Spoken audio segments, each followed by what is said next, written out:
Mutawakkil followed Haroon's tradition of appointing his successors after himself. He appointed 3 of his sons as his successors and gave each one a part of the Abbasid territory. He appointed his oldest son, Muntasir, as his primary successor, and his 2 other sons, Mu'taz and Mu'ayyad, as Muntasir's successors.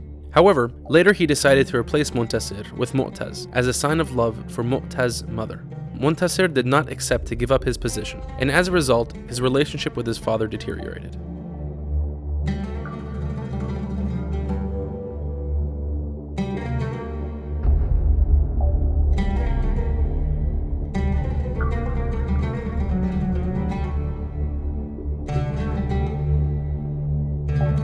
Unlike his father, Muntasir, who might have been influenced by the royal teacher Ibn Sekkit, had positive opinions about the Ahlul-Bayt. He had heard his father cursing Lady Fatimah in his presence and became upset with him. Once, Muntasir came to his father Mutawakkil while he was intoxicated and was enjoying a performance where someone was acting and ridiculing Imam Ali.